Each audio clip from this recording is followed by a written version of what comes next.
Hello दोस्तों, examination classes में आपका स्वागत है। आज मैं आप लोगों के लिए यूपी पुलिस कंप्यूटर ऑपरेटर का दोस्तों प्रैक्टिस सेट नंबर 21 लेके उपस्थित हूँ। हाँ दोस्तों, जिन भी मेरे अभ्यर्थियों को प्रीवियस ईयर पेपर का solution theoretical part all cover चाहिए दोस्तों, वे मेरे एग्जामिनेशन क्लासेस के कंप्यूटर वाले प्लेलिस्ट पे चले जाइए और वहाँ से आज की डेट में दोस्तों 104 वीडियोज आ चुके हैं, आप वहां से वॉच कर सकते हैं। आइए चलिए दोस्तों 21 प्रैक्टिस सेट के क्वेश्चन देखते हैं। देखिए दोस्तों, इसके पहले हमारा मेमोरी टॉपिक चल रहा है।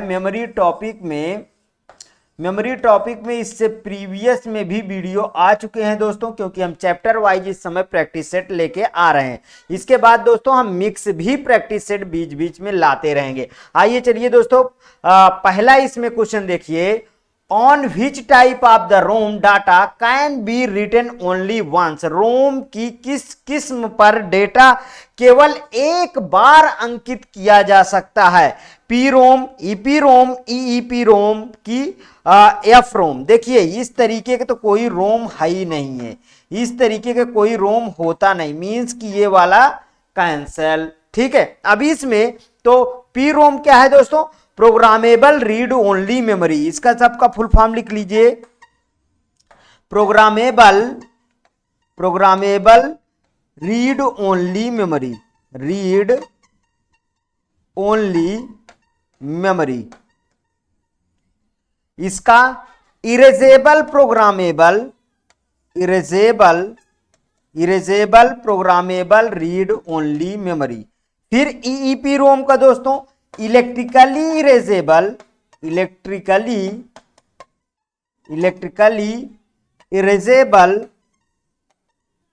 Erasable programmable read only memory. तो देखिए चौथा वाला ऑप्शन तो एलिमिनेट हो गया ना, उससे कोई मतलब ही नहीं। तीन में आपको ऑप्शन लगाना है, तो ये पहला वाला सही है दोस्तों, P ROM. Means P ROM को दोस्तों मैन्युफैक्चरिंग के दौरान एक बार राइट किया जाता है और उसके अकॉर्डिंग फिर उसमें कोई मॉडिफिकेशन नहीं होता है। अगर मैं बात करूं कि पी रोम का एक बेस्ट एग्जांपल है दोस्तों, वो है बायोस। पी रोम का एक बेस्ट एग्जांपल क्या है दोस्तों? वो है BIOS, basic input output system. हाँ, एक ऐसा है दोस्तों, ये है फर्मवेयर। एक ऐसा है, ये है फर्मवेयर। इतना समझ में आया? चलिए आगे बढ़ते हैं दोस्तों, नेक्स्ट पे बात करते हैं। अब बात ये है दोस्तों कि ये सब पी रोम, ईपी रोम, ईईपी रोम ये है कहाँ पे? तो उसको समझने से पहले दोस्तों एक हम चार्ट को समझ लें तो ये सब तो अभी तुरंत सब कुछ डिसाइड हो जाता है। आइए उस चार्ट को समझते हैं पहले। चलिए आइए चार्ट को समझते हैं। देखिए यहाँ पे जितनी बार मैं दोस्तों मेमोरी का प्रैक्टिस सेट लेके आता हूं, ये चार्ट लोगों को जरूर समझाता हूं। मेमोरी के दो टाइप होते हैं। कौन कौन से मेमोरी? एक होती है प्राइमरी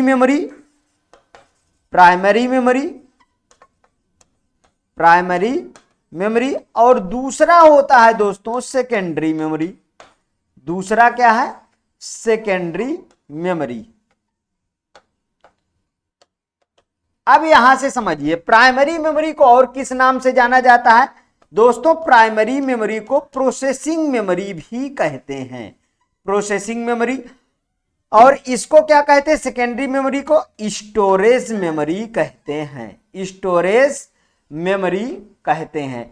अब देखिए यहाँ पे प्राइमरी ही मेमोरी को और किस नाम से जाना जाता है? Volatile memory. वोलाटाइल मीन्स परिवर्तनशील मेमोरी। और स्टोरेज मेमोरी को क्या बोला जाता है दोस्तों? नॉन वोलाटाइल मेमोरी, मतलब जिसमें परिवर्तन ना हो सके ऐसी मेमोरी। प्राइमरी मेमोरी के फिर दो पार्ट होते हैं दोस्तों। कौन कौन से? एक होता है रैम, रैंडम एक्सेस मेमोरी, और दूसरा होता है दोस्तों रोम, रीड ओनली मेमोरी। आया दोस्तों रोम? अब समझ में आएगा। खैर जो मेरे प्रीवियस मतलब जो पुराने स्टूडेंट है वो तो इस चार्ट को पूरा तरीके से रट लिए होंगे दोस्तों। रैम के दो पार्ट होता है, यस रैम और D RAM means static random access memory और dynamic random access memory. ROM के 3 पार्ट होता है दोस्तों, पीरोम, पीरोम, ईपीरोम मतलब programmable read only memory, erasable programmable read only memory और EEPROM, EEPROM means electrically erasable programmable read only memory. यहां secondary memory के दोस्तों 2 पार्ट होते हैं, कौन कौन से? मैग्नेटिक मेमोरी, मैग्नेटिक मेमोरी और दूसरा होता है दोस्तों ऑप्टिकल मेमोरी। मैग्नेटिक में क्या क्या आता है? जैसे टेप ड्राइव, टेप ड्राइव, ठीक, और हार्ड डिस्क वगैरह ये सब इसमें आता है, और इसमें सीडी, डीवीडी ये सब आता है, means compact disc, digital versatile disc. अब यहां पे समझते हैं दोस्तों, जो समझने योग्य बात है दोस्तों वो है ये कैसा है दोस्तों? Non volatile. लेकिन दोस्तों रोम भी मैन्युफैक्चर के दौरान बनाने के कारण इसमें एक ही बार राइट होता है, उसके बाद कोई मॉडिफिकेशन नहीं होता। तो ये कैसा मेमोरी है? ये भी है दोस्तों नॉन वोलेटाइल मेमोरी। कैसा मेमोरी कहा जाएगा? Non volatile memory. यहां से दोस्तों प्रीवियस ईयर कंप्यूटर ऑपरेटर में क्वेश्चन पूछा गया है, ठीक है। अब देखिए नॉन वोलेटाइल मेमोरी, सिंपली रोम को आप नहीं मॉडिफाइड कर सकते जैसे पी रोम, लेकिन ईपी रोम को erasable erasable programmable read only memory है, इसको मॉडिफाई किया जाता है। कैसे? अल्ट्रा रेज के तहत ना, बैगनी रेज अल्ट्रावायलेट रेज, याद है आपको? अगर इसका पूरा कॉन्सेप्ट चाहिए तो मेरे थ्योरेटिकल पार्ट में आप चले जाइए दोस्तों, वहां से आपको पूरी डिटेल मिल जाएगी। उसी तरीके इसको, इसी का दोस्तों बेस्ट एग्जांपल है जो पेन ड्राइव वगैरह होता है ना, फ्लैश ड्राइव, वो यही का एग्जांपल है। इसका एग्जांपल क्या है दोस्तों? इसका एग्जांपल है फ्लैश ड्राइव, ठीक, पेन ड्राइव वगैरह। अब आगे चलते हैं दोस्तों, क्वेश्चन पे आ जाते हैं। यहां दूसरा क्वेश्चन समझिए, दूसरा question, what is the short form of programmable read only memory? अभी अभी डिस्कस किए, क्या है दोस्तों short form? Programmable read only memory means PROM, ROM, RAM, PP ROM. देखिए फिर पीपी रोम, इसको एलिमिनेट करिए, ये तो होता ही नहीं, बचे 3, आराम से निकाल लीजिए, means programmable read only memory. इसका क्या है फुल फॉर्म रोम का दोस्तों? इसका है read only memory, read only memory, read only memory. RAM का random access memory, random access memory. अच्छा दोस्तों, मेरे कुछ अभ्यर्थी ये कहा करते हैं कि दोस्तों ये इतना लेवल नहीं आएगा, इससे और कठिन लेवल आएगा। दोस्तों कठिन लेवल आएगा चैप्टर वाइज प्रैक्टिस सेट में, जहां जहां से भी एक चैप्टर में पूछे जाते हैं उनको मैं असेंबल किया हूं। इससे कठिन वहां आएगा जब इसका चैप्टर बदलेगा। इस लेवल के अगर कंप्यूटर ऑपरेटर के एग्जाम में आप उठा के देखिए, मेमोरी से इससे कठिन क्वेश्चन नहीं आया है, ठीक, इसलिए बता रहा हूं। ये आपको ये मेमोरी लेवल से ऐसे ही क्वेश्चन आपको कंप्यूटर ऑपरेटर में देखने को मिले। हाँ, जब प्रोग्रामर में इससे कठिन क्वेश्चन मिलेंगे, ठीक है, ये ध्यान रखिएगा। Which of the following is not a part of auxiliary memories in a computer system? निम्नलिखित में से कौन सी मेमोरी कंप्यूटर में सहायक मेमोरी नहीं है? Magnetic tape, P ROM, CD ROM की फ्लॉपी डिस्क? क्या सही है दोस्तों? P ROM. देखिए पी रोम से ही 3 क्वेश्चन आपको मिल गए, ठीक। कौन सी सहायक मेमोरी नहीं है? वो क्या है? Programmable read only memory. Next, which of the following is not true about ROM? Not true पूछा है तो नॉट ट्रू के अकॉर्डिंग आपको निम्नलिखित में से पी रोम के बारे में सही नहीं है उसे आपको बताना है। Random access memory, programmable read only memory, ये देखिए ये भी सही है, ठीक, ये भी सही है। और नॉन वोलेटाइल मेमोरी, ये भी सही है। ये देखिए आ गया दोस्तों, जो मैं बोल रहा था कि नॉन वोलेटाइल जरूर आता है, वो क्या है? जैसे रोम क्या है? नॉन वोलेटाइल मेमोरी है। सीक्वेंशियल मेमोरी बिल्कुल गलत है दोस्तों, सीक्वेंशियल मेमोरी नहीं है, ठीक है। इसके आगे ही लिखा है रैंडम, मींस रैंडमली मेमोरी है, सिक्वेंशियली नहीं है ये। तो इसका ऑप्शन क्या है, डी ऑप्शन सही हो गया, क्योंकि नहीं पूछा था। Next question, which of the following statement about P ROM is true. अब ट्रू के बारे में बात करेगा, पी रोम के बारे में इनमें से कौन से कथन सही है। यहां पे देखिए, it is a sequential access memory, यहां देखते ही इसको बाहर कर दो, नहीं, ठीक। It is a magnetic memory, magnetic memory ये होती ही नहीं है, ठीक, यहां से खत्म कर दो। It is non volatile memory, बिल्कुल करेक्ट दोस्तों, मतलब ये वाला करेक्ट है।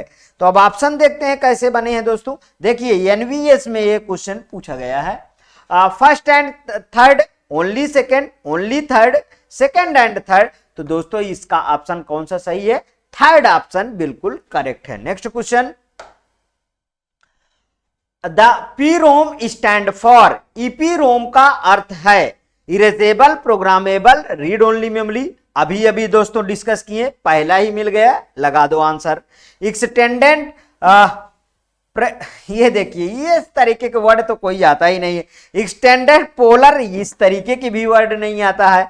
नन ऑफ दिस मींस पहला ही सही है, ठीक दोस्तों। अब देखिए दोस्तों, ये कठिन सरल क्वेश्चन से एक बात और बता दूं, मतलब नहीं रखिएगा, जितना भी मैं प्रैक्टिस सेट देता हूं, किसी भी तरीके के क्वेश्चन हो, आप उसको पर डे जरूर देखिए, वो किसी न किसी एग्जाम में यदि आया है तो उस क्वेश्चन में दम जरूर होगा, कहीं ना कहीं आपसे टकराएगा जरूर, इतना जान लीजिए। इसलिए कभी भी वो क्वेश्चन को अवॉइड मत करिए, ठीक।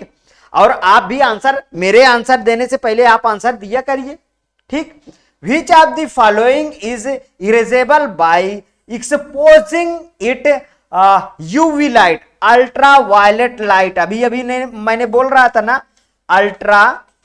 Ultra violet light, ultra violet light, यहां ये है, ठीक है, अल्ट्रा वायलेट लाइट। अब देखिए दोस्तों, यहां पे देखिए अल्ट्रा वायलेट लाइट ना, तो निम्न में से किस यूवी रोशनी से रखकर इसे मिटाया जा सकता है, कौन सा है, रोम है, पी रोम है, ईपी रोम है, ईईपी रोम। अभी हमने बोला था ना दोस्तों कि EPROM erasable programmable read only memory को अल्ट्रा वायलेट के तहत क्या किया जाता है, इरेज किया जाता है। और इसका मैंने क्या एग्जांपल बताया था, ये वाले का मैंने एग्जांपल बताया था फ्लैश ड्राइव। फ्लैश मींस दोस्तों, जैसे इसका एग्जांपल पेन ड्राइव, ठीक है, पेन ड्राइव वगैरह किस में आएगा, इसी में आएगा, समझ में आया। आगे बढ़ते हैं, next question, which of the following is not true about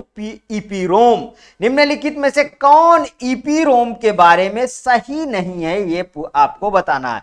random access memory, EP ROM के बारे में पूछ रहा है, random access memory, erasable programmable read only memory, देखिए ये भी सही है, ये भी सही है। नॉन वोलेटाइल मेमोरी, ये भी सही है। बार बार देखिए उस चार्ट से कितने क्वेश्चन हम लोग तैयार कर लिए। सीक्वेंशियल एसेस मेमोरी, यही नहीं है, इस तरीके के ऑप्शन एक बार और रिपीट हो चुका है, ठीक। Next question, both EPROM and EEPROM are, EPROM और ईईपी रोम दोनों होते हैं सीक्वेंशियल एक्सेस मेमोरी, बिल्कुल नहीं दोस्तों। रैंडम एक्सेस मेमोरी बिल्कुल करेक्ट, देखते ही लगा दीजिए। आज इस तरीके से आपको जरूर एक दो शब्द तैयार हुआ होगा कि सीक्वेंशियल कौन है, रैंडम कौन है, इस बारे में पूरा आपको डिफरेंट मिल गया होगा। वोलाटाइल मेमोरी और डिस्ट्रक्टिव मेमोरी, दोस्तों वोलाटाइल कौन सा है, रैम है। रैम क्या है, वोलाटाइल मेमोरी है, मींस की प्राइमरी मेमोरी तो वोलाटाइल है, लेकिन रैम और रोम दो प्राइमरी मेमोरी में पार्ट था। यहां पे थोड़ा सा समझिएगा, जैसे मैंने प्राइमरी मेमोरी में फिर से दो पार्ट बताया था, एक रैम और दूसरा रोम, ठीक। यहां पे समझिए, रैम जो है प्राइमरी मेमोरी को पूरा मैंने क्या बताया, वोलाटाइल मेमोरी मींस परिवर्तनशील मेमोरी। इसका मतलब क्या है कि जब तक आपका कंप्यूटर ऑन है उसी दौरान इस मेमोरी में काम होगा, यदि कंप्यूटर बंद हो गया तो पूरा का पूरा मेमोरी साफ हो जाएगी, ठीक है। और जबकि उधर सेकेंडरी मेमोरी में ऐसा नहीं होता, उसमें परमानेंटली डाटा स्टोर होता है। लेकिन ये रैम क्या है दोस्तों, ये है वोलाटाइल, जबकि रोम क्या है, नॉन वोलाटाइल है। नॉन वोलाटाइल है, क्यों नॉन वोलाटाइल है, क्योंकि इसमें परमानेंट डाटा स्टोर होता है। ये मैन्युफैक्चरिंग के दौरान रोम बनाया जाता है। समझ में आया? तो इसका कौन सा ऑप्शन सही है दोस्तों, random access memory. Next, Which of the following is not a valid category of read only memory? रोम का इनमें से कौन एक वैध श्रेणी है, वैलिड कैटेगरी बताइए। रोम का पी रोम, ईपी रोम, ईईपी रोम। दोस्तों ये क्वेश्चन थोड़ा सा इनवैलिड है, नॉट अ वैलिड कैटेगरी। इसमें से कौन सा एक वैध श्रेणी नहीं है पूछा गया है, टाइपिंग मिस्टेक है, कोई बात नहीं। तो ये क्या है, ईईईपी रोम, मतलब एक ई ज्यादा हो गया है, ध्यान रखेंगे। तो मतलब डी ऑप्शन सही है। Next question, a variant of dash is called flash memory. Dash एक प्रकार फ्लैश मेमोरी कहलाता है, virtual memory, cache memory, EEPROM और रैम। दोस्तों अभी अभी मैं फ्लैश मेमोरी की बात कर रहा था ना बार बार, ये देखिए EEPROM. Electrically erasable programmable read only memory आ गया आपके सामने। जितना शब्द बोलता हूं उसी से दोस्तों क्वेश्चन बन रहे हैं, ये ध्यान रखिएगा। इसीलिए बार बार उस क्वेश्चनों को मैं रिपीट करवाता हूं आपसे, कहीं से भी पूछा गया हो, कि जिससे आप एग्जाम हॉल में कभी भी ना भूलें। बस यहां पे देखिए, ईईपी रोम स्टैंड फॉर, अरे electrically erasable programmable read only memory, बार बार यही चीज कहता हूं। इसके आगे पढ़ने की भी इसमें जरूरत नहीं है, लेकिन फिलहाल पढ़ जरूर लिया करिए ऑप्शन, ठीक है। इलेक्ट्रिकली इरेजेबल प्रोग्रामेबल रोम, इलेक्ट्रॉनिकली लिखा है, इसीलिए तो मैं खुद ही गलत पढ़ दिया, इलेक्ट्रिकली इसे भी पढ़ दिया, ठीक है। यहां पे देखिए इलेक्ट्रिकली इंजीनियर, ये देखो यहां से ये गलत, यहां से ये वाला गलत, ये इलेक्ट्रिकली इरेजेबल, ये इस शब्द से ये गलत, ठीक। इसलिए आप छांटना आप भी समझिए।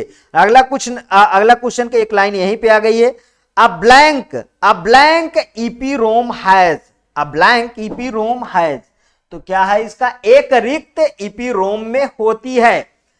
All bits sets to logical zero, तर्क संगत जीरो के प्रति निर्देशित सभी bit. All bit to logical, तर्क संगत 1 के प्रति निर्देशित सभी बिट।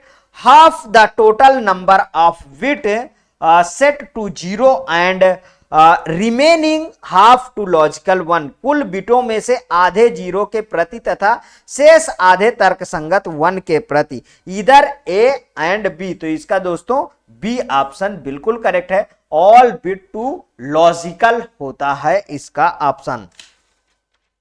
अगर इसमें हम थोड़ा सा दोस्तों डिस्क्रिप्शन की बात कर लेते हैं, तो इसमें बहुत ज्यादा डिस्क्रिप्शन नहीं है।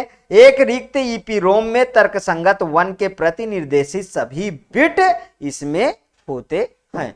नेक्स्ट क्वेश्चन,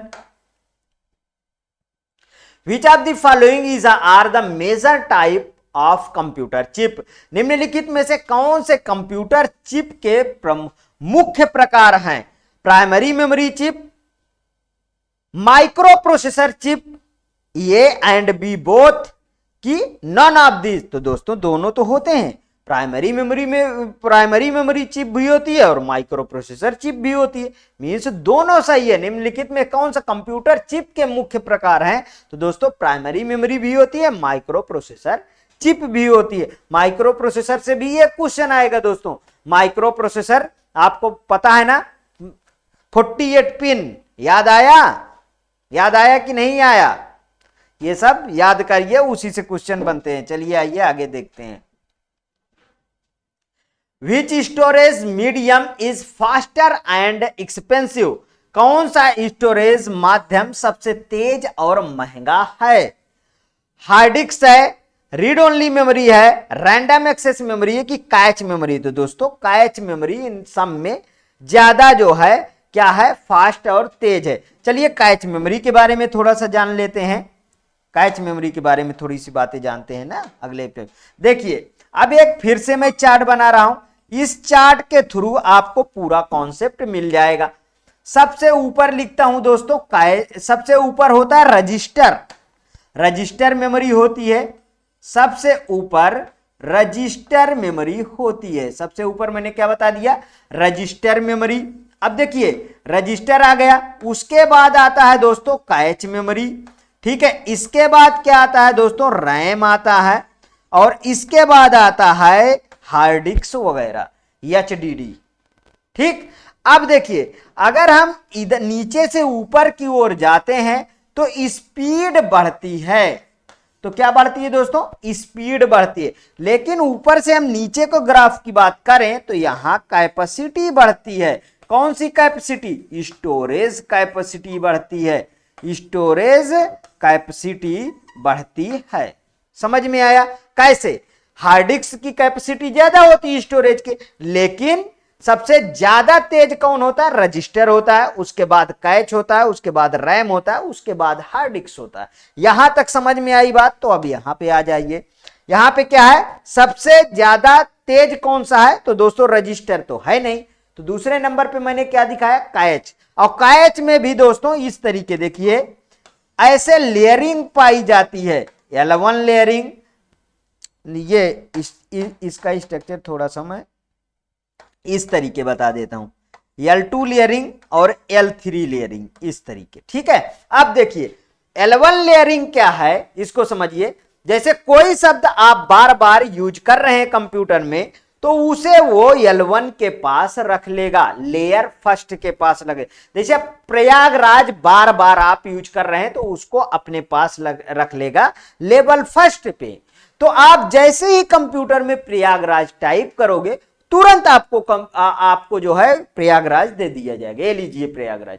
बताइए जब प्रोसेसिंग के दौरान जहां पे सर्च करके मेमोरी से डाटा उठाना पड़ता था, मीन सारा डाटा हार्ड डिस्क में सेव होता है, ध्यान से समझिएगा। और जब कंप्यूटर चलता है तो कुछ डाटा रैम में रहता है, तो फिर मतलब कि ये सब जगह से ना उठा के कैच अपने पास रखता है, प्रोसेसर के पास बिल्कुल, तो वहां पे तुरंत वो कंप्यूटर को प्रोवाइड कर देता है। तो कंप्यूटर की स्पीड तेज होगी कि नहीं तेज होगी। L2 को समझिए, प्रयागराज से अब धीमा कोई बात मींस कि अब उससे कम उपयोग होने वाला L2 में रख लेगा, उससे कम उपयोग होने वाला शब्द L3 में रख लेगा, ठीक है। लेकिन जैसे ही आप इन शब्दों का प्रयोग करेंगे तुरंत वो आपको दे देगा, मींस कि उसको ढूंढने की जरूरत नहीं पड़ेगी। समझ में आया, तो ऑटोमेटिक कंप्यूटर की स्पीड तेज होगी, जाहिर सी बात है। तो यहां पे क्या है दोस्तों, कैच मेमोरी है, ठीक है। Next question, what is the name of memory buffer use to accommodate a speed differential, गति भेद को समायोजित करने के लिए प्रयुक्त बफर को क्या कहते हैं, कैच कहते हैं, स्टैक पॉइंटर कहते हैं, एक्यूमुलेटर कहते हैं कि डिस्क कहते हैं दोस्तों, क्या कहते हैं, कैच कहते हैं, ठीक। Next, which of the following works on the principle of logically of reference, locality of reference, means इनमें से कौन संदर्भ क्षेत्र के सिद्धांत पे कार्य करता है, रैम करता है, रोम करता है, कैच मेमोरी करता है कि एसोसिएटिव मेमोरी कहते, दोस्तों कैच मेमोरी करता है। देखिए कैच से अब कितने सारे क्वेश्चन ला दिया कि लोकेलिटी ऑफ रेफरेंस के सिद्धांत पे कौन काम करेगा, लोकेलिटी ऑफ रेफरेंस के स्थान पे सिद्धांत पे काम करता है, कैच मेमोरी करता है। Next question, cache memory work on the principle of, cache memory किस सिद्धांत पे काम करता है, locality of data, locality of reference, locality of memory, locality of memory and reference. दोस्तों अब तो रट गया होगा कि लोकेलिटी ऑफ रेफरेंस पे कैच मेमोरी काम करती है। Next question, which of the following is a very high speed